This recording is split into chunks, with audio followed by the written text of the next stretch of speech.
Hi friends, welcome back to the new video. అసలు మీకు చాలా మందికి తెలియని విషయం ఏంటంటే అసలు ప్రభాస్ కల్కియే కాదు. ఏంటి బ్రో ఇలా మాట్లాడుతున్నావు, నరాలు కట్ అయిపోయాయని చెప్పేసి అనుకోకండి. మరి అసలు ప్రభాస్ కల్కి కాకపోతే మరి కల్కి రోల్ ని ఎవరు ప్లే చేయబోతున్నారు మూవీలో? మరి అసలు కల్కి ఎవరికి పుట్టబోతున్నాడు? మరి మీరు ట్రైలర్ లో క్లియర్ గా గమనిస్తే అశ్వత్థామ ఒక బాబుని కాపాడడానికి అయితే చూస్తాడు. మరి ఆ పుట్టబోయేది కల్కినేనా కాదా? మరి అసలు ప్రభాస్ శివుడి క్యారెక్టర్ ప్లే చేస్తున్నాడు అని చెప్పేసి ఇంకొంతమంది అనుకుంటున్నారు. మరి భైరవ అంటే శివుడి క్యారెక్టర్ కూడా అయితే కొద్దిగా కనెక్ట్ అవుతుందని చెప్పేసి చెప్పాలి. మరి అసలు కల్కి రోల్ అసలు ఎవరు ప్లే చేయబోతున్నారు, అసలు నాగశ్విన్ ప్లాన్ ఏంటి? ట్రైలర్ రిలీజ్ అయ్యాక ట్రైలర్ విజువల్స్ ఇవన్నీ పక్కన పెట్టేస్తే చాలా మందికి కన్ఫ్యూజన్ ఎక్కువైపోయింది. అసలు నాగి మామ నువ్వేం ప్లాన్ చేసావో ఎవరికి కూడా ఇంత అంటే ఇంత అర్థం కావట్లేదు. ఒక్కొక్కరు వాళ్ళకి నచ్చిన థియరీస్ అయితే చెప్పుకుంటూనే పోతున్నారు. మరి డెఫినెట్ గా నువ్వు రిలీజ్ చేసిన ట్రైలర్ చాలా కన్ఫ్యూజన్ ని క్రియేట్ చేసింది. అందరినీ థియేటర్స్ కి రప్పించేలా కూడా నువ్వు గట్టిగానే ప్లాన్ చేసావు అని చెప్పేసి అర్థమవుతుంది. మరి ట్రైలర్ లో నేను గమనించిన వాటిని అండ్ మీకు ఇంకా క్లియర్ గా చెప్పాలంటే ప్రభాస్ కల్కేనే కాదని చెప్పేసి కంప్లీట్ గా ఈ వీడియోలో మీకు అర్థమయ్యే విధంగా చెప్తాను. అఫ్ కోర్స్ చాలా మంది దీన్ని చూసి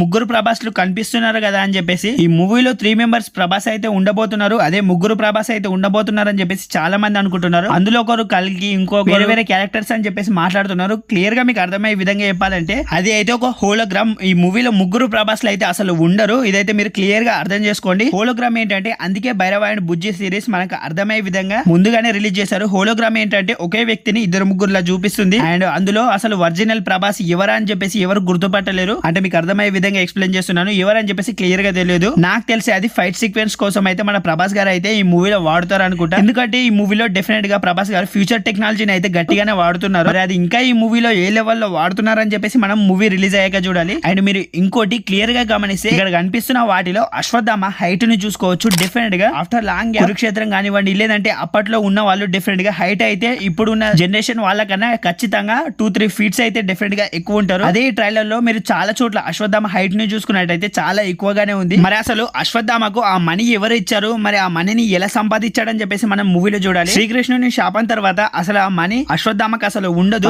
మూవీలో చూస్తే అయితే మనకు అశ్వత్థామకు ఆ మనీ ఉన్నట్టే చూపించారు. మరి తన తలపైన ఉన్న మనీని అసలు ఎవరు తెచ్చి ఇచ్చారని చెప్పేసి మూవీలో ఎలా చూపించబోతున్నారు అని చెప్పేసి నేనైతే పిచ్చ వెయిటింగ్ చేస్తున్నాను. మరి అసలు చాలా మంది అనుకుంటున్నారు అసలు ఈ షాట్ లో ఉన్నది ఎవరు అని చెప్పేసి. ఇది కూడా మన అమితాబ్ బచ్చన్ గారే, అంటే మూవీలో అశ్వత్థామ. మరి ఇది మహాభారతం టైంలో జరిగే సీన్ అని చెప్పేసి చెప్పాలి. ఇదే సీన్ లో నిజంగానే మహాభారతం జరిగే టైంలో శ్రీకృష్ణ వారిని వీళ్ళందరినీ థియేటర్ లో చూపిస్తే అసలు థియేటర్స్ ఉంటాయా ఒక్కసారి ఊహించుకోండి. మరి చూడాలి అవన్నీ చూపిస్తారో లేదో మూవీలో. మరి ఇక్కడ కనిపిస్తున్న ట్రక్ ని క్లియర్ గా గమనించండి. నేను స్టార్టింగ్ లో ఈ ట్రక్ ని చూసి ఏదో అనుకున్నాను కానీ మరి క్లియర్ గా ట్రైలర్ లో గమనిస్తే ఈ ట్రక్ లో ఖచ్చితంగా దీపికానే ఉంటుంది. అది నేను ఇంత గ్యారంటీగా ఎలా చెప్తున్నాను అంటే మీరు క్లియర్ గా ట్రైలర్ లో గమనిస్తే ఈ ట్రక్ వెనకాల బుజ్జి ఫాలో అవుతుంది. ఎందుకంటే పట్టుకున్న వారికి 1 మిలియన్ బౌన్స్ అయితే ఇస్తారని చెప్పేసి బుజ్జి స్టార్టింగ్ లోనే ట్రైలర్ లో చెప్తుంది కదా.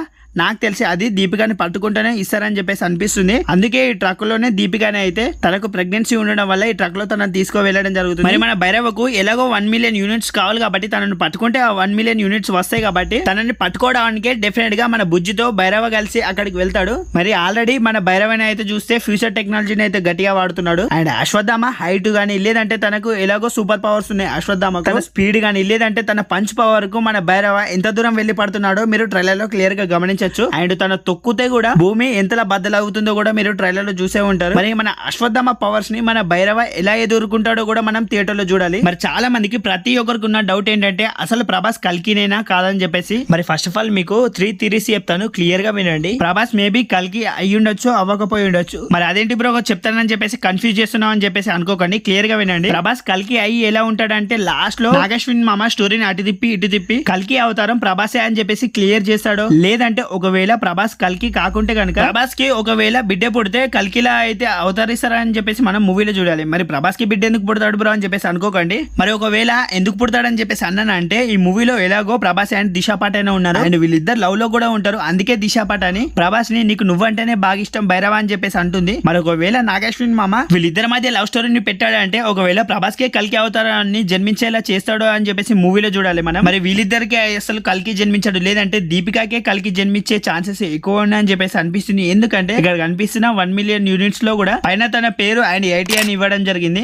ఆ పేరుని అలానే పలికితే ఏం పేరు వస్తుందో మీకే అర్థం అవుతుంది. మరి కల్కి వాళ్ళ అమ్మ పేరు సుమతి, ఈ నేమ్ ని అలాగే పలికితే సుమతి అనే వస్తుంది. మరి దీపికాకే డెఫినెట్ గా కల్కి పుడతాడా అని చెప్పేసి అనుకోవచ్చు మనం. మరి ఆ కల్కి రోల్ ని ఎవరు ప్లే చేస్తారని చెప్పేసి మనం మూవీలో చూడాలి. అది కూడా ప్రభాస్ గారేనో లేదా అని చెప్పేసి ఇంకా క్లియర్ గా ఎవరికి తెలియదు. మరి ఇది కూడా కాకుండా అశ్వత్థామకు ఎలాగో శాపం ఉంటుంది కదా, శ్రీకృష్ణుల వారైతే ఇస్తారు కదా. ఎందుకంటే తనని అయితే ఒక బిడ్డని చంపబోతాడు. ఆ తర్వాత శ్రీకృష్ణుల వారు ఆ బిడ్డను బతికిస్తాడు. తర్వాత ఆ స్టోన్ ని తీసుకోవడం జరుగుతుంది అశ్వత్థామ నుంచి. మరి అందుకే అశ్వత్థామ దానికి ప్రాయశ్చిత్తంగా ఈ బిడ్డని కాపాడుతున్నాడా అని చెప్పేసి అనుకోవచ్చు. మరి పుట్టబోయే బిడ్డ వల్ల ఏదైనా జరగబోతుందని చెప్పేసి తనని రక్షిస్తున్నాడని చెప్పేసి మనం థియేటర్ లో చూడాలి. మరి డిఫరెంట్ గా కల్కి నాకు తెలిసి ప్రభాస్ గారే అయ్యే ఛాన్సెస్ ఉండొచ్చు, ఉండకపోవచ్చు. 50-50 ఛాన్సెస్ అయితే ఉన్నాయి. నాకు తెలిసి ప్రభాస్ గారే ఉంటారని చెప్పేసి గట్టిగా అనిపిస్తుంది. మరి ప్రభాస్ గారు చనిపోయి మళ్ళీ ఏదైనా పుడతాడా అని చెప్పేసి మనం థియేటర్ లోనే అంత ఎక్స్పీరియన్స్ అయితే చేసి చూడాలి. మనకు అనిపిస్తుంది లాస్ట్ లో క్లైమాక్స్ లో కానీ లేదంటే ఏదైనా సంఘటన వల్ల డిఫరెంట్ గా ప్రభాస్ గారు చనిపోయి మళ్ళీ అవతరిస్తాడేమో కల్కి అవతారంలో అని చెప్పేసి అనిపిస్తుంది. మరి ఇది ఏ పార్ట్ లో అసలు కల్కి అవతారం తీసుకొస్తారో, అసలు ఏ పార్ట్ లో కల్కి అవతారాన్ని మనకి ఇంట్రడక్షన్ చేస్తారో అని చెప్పేసి నేనైతే పిచ్చగా వెయిట్ చేస్తున్నాను. అండ్ ట్రైలర్ లో నేను వీటినైనా మిస్ అయ్యి ఉంటే, మీరు వీటినైనా గమనించి ఉంటే డెఫినెట్ గా కమెంట్ సెక్షన్ లో కమెంట్ చేసి నాకు చెప్పడం మర్చిపోకండి. మరి కల్కి మూవీ కోసం ఎంతమంది వెయిట్ చేస్తున్నారో, కల్కి డే 1 కలెక్షన్స్ ఎంత ఉంటాయని చెప్పేసి మీరు ఎక్స్పెక్ట్ చేస్తున్నారో డెఫినెట్ గా కమెంట్ సెక్షన్ లో కమెంట్ చేసి నాకు చెప్పడం మర్చిపోకండి. ప్రభాస్ గారు ఫ్యాన్స్ ఎవరైనా ఉంటే కూడా డెఫినెట్ గా కమెంట్ సెక్షన్ లో కమెంట్ చేయండి. మరి కల్కి రోల్ ని ఎవరు ప్లే చేయబోతున్నారు, మరి అది కూడా ప్రభాస్ గారైనా కాదని చెప్పేసి ఎంతమంది అనుకుంటున్నారో లేదో ఖచ్చితంగా కమెంట్ సెక్షన్ లో కమెంట్ చేసి నాకు చెప్పడం మర్చిపోకండి. కొత్త మన ఛానల్ ని చూస్తున్న వాళ్ళు డెఫినెట్ గా సబ్స్క్రైబ్ చేసుకుని మన ఛానల్ ని బెల్ నోటిఫికేషన్ అయితే ఆల్ పెట్టుకోవడం మర్చిపోకండి. ఎందుకంటే మన ఛానల్ మూవీకి సంబంధించిన అప్డేట్స్, కంటెంట్స్, రివ్యూస్ వస్తుంటాయి కాబట్టి. So subscribe to my channel guys and bell notification all పెట్టుకోవడం తప్పకుండా అయితే మర్చిపోకండి.